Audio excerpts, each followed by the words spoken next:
7 suspected cases of cholera have been identified in Oyo State. The Commissioner for Health in the state has called for vigilance and precautionary measures to prevent the spread of the disease in the state. She urged residents to observe regular hand hygiene, food safety, and proper source of potable water to check the spread of the deadly disease. We all know that a lot of our people, they put their refuse inside gutters. Some don't even have functional toilets. And as a result of that, when they do that, the rate at which the water will flow into the streams, into the water, which happens to be the source of water of so many other people, becomes a problem. And so for cholera, it's a waterborne disease and usually comes when people eat food contaminated or water contaminated by the bacteria that causes the disease, which is Fibro cholerae.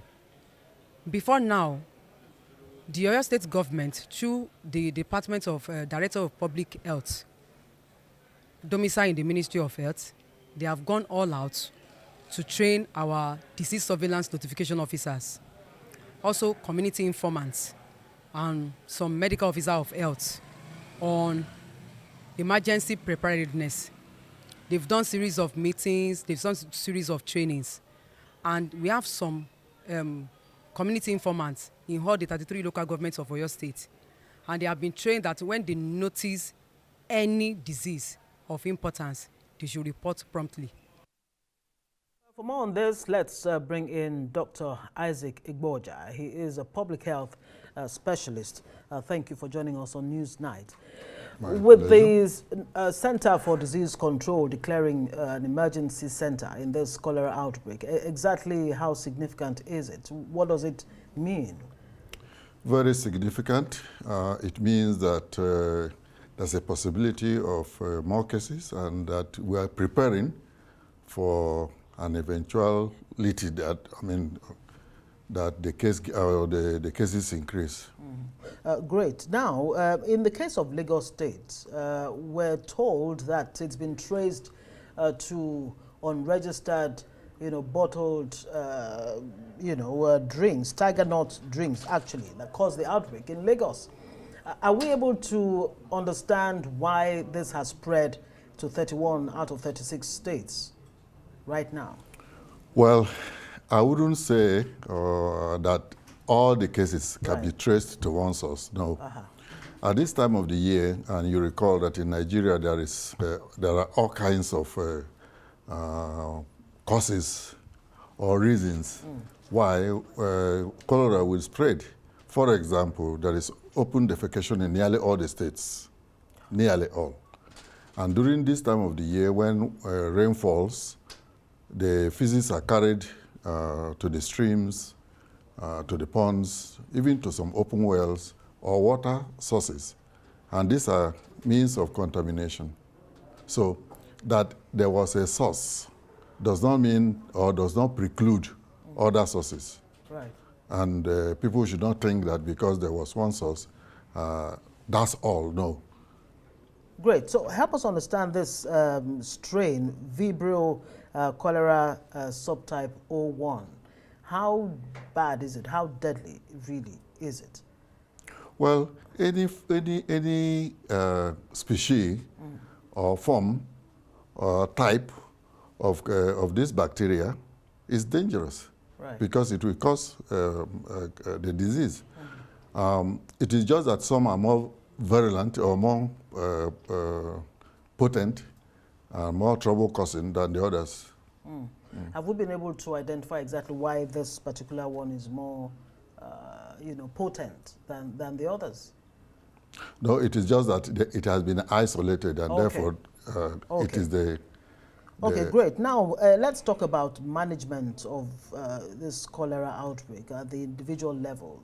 We've been told that people should not resort to antibiotics, but they should immediately report to the nearest health facility. Why exactly is that? Why should they not, help themselves with antibiotics? No, we don't encourage self-medication. Right. It can be dangerous sometimes.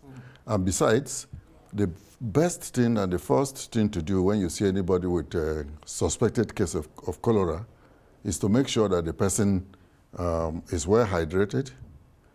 The person maintains good personal hygiene and also environmental hygiene. Environmental hygiene here, I mean everything around the person, the environment. Right. Open defecation is a no-no. Leaking toilets is a no-no. Any means or source of contaminated water is a no-no. And you should make sure that any food you eat, especially foods that can be eaten raw, are properly washed. Washed with salt, if possible. Right. And if you don't have salt, wash them with running water. Sometimes people think that when you say wash, it means that you can dip the fruits or whatever you're washing into a bowl of water and take it out and eat. No, that's still contaminated. So how you have the to best hold it, way to, and water has to be poured against what you are washing, and you wash so that the water drains off. And so when you finish, whatever you have is a fruit, for example, it is now clean and free, possibly free of contamination. Like for how many, like typically I would always wash my fruits with salt. As a matter of fact, that's why I have so much salt, you know, at home. But like every other thing, salt is becoming more expensive. For how many minutes or seconds do you have to apply the salt or vinegar in some cases? I guess vinegar. Yes, some people use vinegar. Would pass, you know, yes. Yes. Like how many minutes would you apply the salt to ensure that it is not even the time that matters. It is the quantity of the salt. If you have enough salt and you rub it, take apple for example, and you rub it very well on the apple, and then somebody pours water on your hand, you're the one washing, so that the water drains down, or you turn on your tap and you put your fruit under it and you wash, so that the suspected or contaminated water drains off your hand. So when you finish, you are now eating bacteria-free or contaminated-free food. Right. Now, in terms of infection, from the moment a person is infected, how long does it take typically to begin to present symptoms? It's a matter of days, sometimes 3 days, sometimes longer, and sometimes shorter. See, it varies from person to person. Right. Yes, but the most important thing is this. If you see anybody vomiting, having profuse diarrhea, especially when you have diarrhea that is the cholera diarrhea, it is continuous. Right. And it's very, very serious, very severe.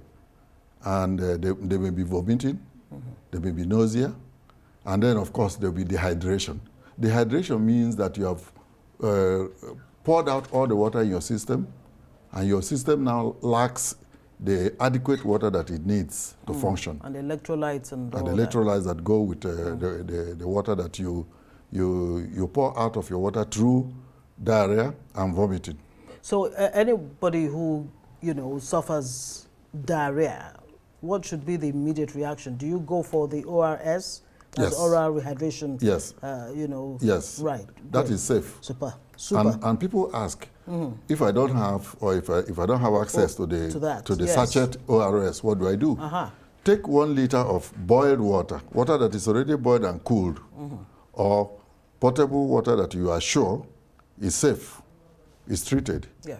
Then add 1 spoon, little teaspoon of salt, or it can even be half spoon of salt, and then 6 to 7 of sugar. I'm talking of teaspoon.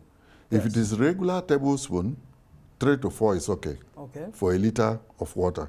Shake it very well, and then you can drink as much as possible. Thank you very much, Dr. Isaac Egboja, public health specialist. Let's hope, you know, surveillance capabilities are indeed strengthened so that we can minimize the fatalities. Yes, we all need to look out for this. Absolutely. Thank you so much for joining us on News. My pleasure.